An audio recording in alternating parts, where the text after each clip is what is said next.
Buongiorno e bentrovati. Ho ricevuto un po' di messaggi che mi chiedevano come trattare la situazione del cavallo che morde mentre che facciamo Liberty.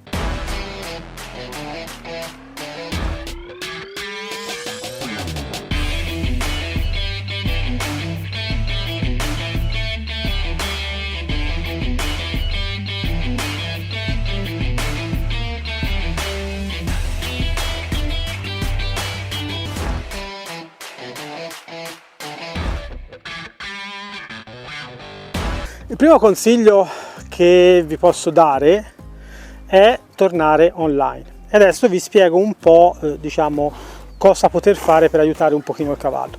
Purtroppo anche qui c'è un pochino di confusione e si vede adoperare delle tecniche che non sono proprio il massimo per gestire il cavallo in quella situazione lì. Ma prima facciamo un pochino mente locale. Quando è che si verifica il problema? Allora, il problema si può verificare nella situazione in cui noi andiamo una volta che abbiamo preparato il cavallo per la Liberty, e per questo, se volete capire un attimo come fare, c'è tutta la parte in abbonamento sul mio canale che parla appunto della Liberty, proprio dei primi passi che dobbiamo percorrere per creare le condizioni di sicurezza giuste, per poter fare un pochino di Liberty. In quella situazione lì può capitare, ma può capitare anche quando si porta il cavallo conducendolo alla spalla o anche dietro, ma insomma se un cavallo che morde è meglio condurlo alla spalla, in cui il cavallo, appunto, dicevo prima, si può verificare la situazione in cui il cavallo appunto morde o tenta di mordere. Potrebbe essere anche semplicemente un modo per spostarti, perché loro comunque hanno questo vizio, è una cosa proprio che fa parte della loro socialità, di continuamente provare e testare se riescano a spostarti. Se ti spostano vuol dire che loro nella scala gerarchica sono un pelino sopra di te, se invece te sposti loro, ecco che prendi punti e te sei un pelino sopra di loro nella scala gerarchica. Quindi è importante capire questo, ma anche farlo senza essere aggressivi, altra cosa estremamente difficile per noi che siamo predatori. Noi si tende sempre a portare rancore e diventare aggressivi, quindi se ho un cavallo che si gira verso di me e prova a peluccarmi, a mordermi, ecco che il mio istinto naturale predatorio fa sì che mi incavolo, divento aggressivo, metto tanta rabbia in quello che faccio o comunque tanta pressione, tanta violenza, ok?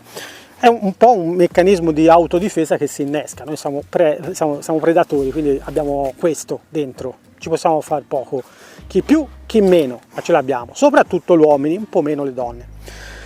Quindi cos'è che posso fare in quel caso lì? C'è qualcuno, ad esempio, che purtroppo pensa di fare equitazione naturale, ma non è così, che dice che dobbiamo strattonare e mandare indietro il cavallo forte, ok? Beh, quello lo posso fare se è veramente un cavallo tosto, difficile, che mi aggredisce. Allora in quel caso lì, come insegno tutte le volte, non esiste una fase 1, 2, 3, 4, esiste solamente quello che va fatto per mettersi in sicurezza e per creare abbastanza scomodità da fargli capire al cavallo che dentro il nostro spazio non ci si entra mai senza il nostro permesso. Ricordatevi, io posso permettere al cavallo di entrare nel mio spazio, così ad esempio chiama a me il cavallo e gli permetto di entrare nel mio spazio, ma non lo lascio entrare nel mio spazio. Cioè, se io non gli sto chiedendo di entrare nel mio spazio, il cavallo deve rimanere là, non deve permettersi di venire qui, soprattutto spingendomi con il naso, ma in sostanza non deve venire oltre a dove l'ho messo. Questo non va bene, questo non gliel'ho detto io, che deve rimanere là. E queste sembra che siano piccole cose, ma nella loro testa non sono piccole cose, sono cose estremamente importanti. Ricordatevi sempre che quando parlate con un cavallo a livello della sua psicologia, tutto quello che fate significa tanto per il cavallo. Quindi questo aspetto qua ricordatelo sempre. Su un cavallo, su tutti, ma in particolar modo su un cavallo che tende a essere dominante, tende a piluccare, tende a spingere con il naso, con la spalla, queste cose qui sono importantissime. Mettono a posto una marea di altre cose, anche da sé. Tornando a noi, com'è che faccio a risolvere il problema? Beh, ci sono dei cavalli che giocano, no? Giocano con noi, quindi magari sono contenti quando noi lavoriamo con loro, e loro tendono in quel caso lì a diventare un po' euforici, no? Quindi ad esempio si dice stalloneggiano, no? Quando girano un po' la testa così, oppure a volte può accadere che alcuni di questi soggetti, in particolar modo i sinistri, in particolar modo i sinistri estroversi, possono girarsi, magari provare a mordicchiare, magari anche con le orecchie in avanti, non necessariamente minacciosi con le orecchie indietro, però tendono a mordicchiare, tendono a prendere lo stick in bocca, mentre che noi giochiamo, mordano lo stick, mordano magari il giacchetto, tendono sempre a fare questo verso.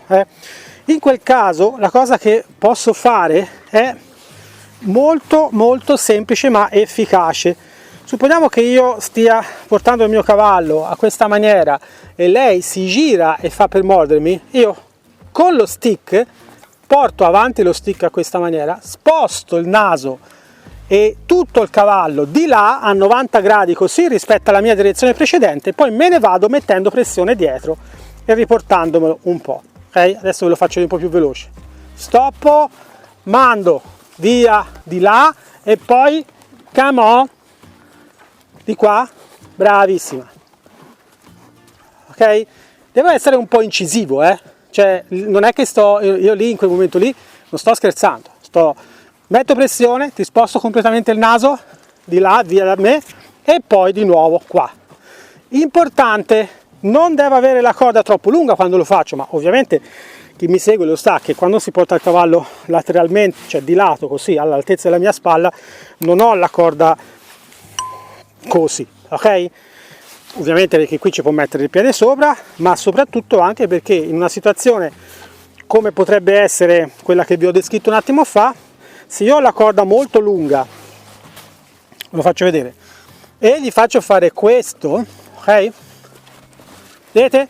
Io cosa succede? Che mi posso ritrovare per un attimo nella zona del posteriore e quindi potrei prendere un calcio, mentre se ho la corda più corta, ecco che io sposto il naso e poi mi tiro via subito il cavallo verso di me. Questo è sufficiente per creare un po' di scomodità e far capire al cavallo, sì, ha ragione, bravo, e far capire al cavallo che quell'atteggiamento non è gradito, non è una cosa che noi vogliamo, è semplicemente quello, non è che bisogna prendere a bastonate il cavallo, non bisogna fare grandi cose, si tratta semplicemente di mettere un po' di pressione, spostarlo alla parte di là e ripartire e mettere pressione dietro per farlo di nuovo ritornare alla spalla. È come se gli diceste: questo ha innescato questa pressione, questa scomodità, non lo fare più, ma andiamo insieme.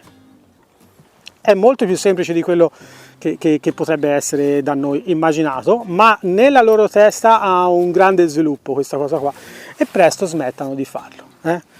Poi ricordatevi che comunque un cavallo che tende a mordicchiare è sempre un cavallo che dovete stare accesi, ok? Un briciolino di più rispetto a quando siete con un altro cavallo, perché è un loro atteggiamento che magari con voi smettono di farlo, ma non necessariamente smettono di farlo con tutti, soprattutto gli stalloni, soprattutto alcuni soggetti che ormai magari l'hanno preso come vizio, magari con voi smettono, ma non necessariamente smettono con tutti. Migliorano, ma non necessariamente, lo ripeto, smettono con tutti. Quindi sempre un occhio di riguardo.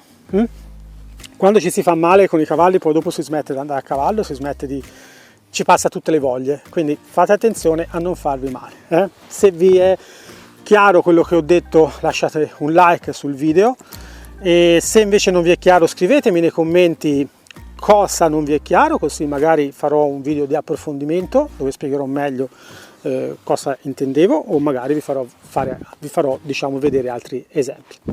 Vi ricordo ancora una volta a tutti che questo video e tutti gli altri che sono free, quindi di utilizzo di tutti sul canale, sono supportati da un sistema ad abbonamento. Chiunque di voi volesse aiutarci a fare nuovi video e nello stesso tempo avere la possibilità di accedere a dei video esclusivi può farlo iscrivendosi al canale. Vedete, questo non va bene e quindi lo mando via.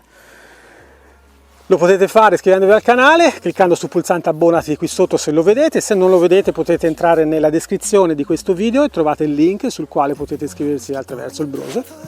E noi ci vediamo al prossimo video.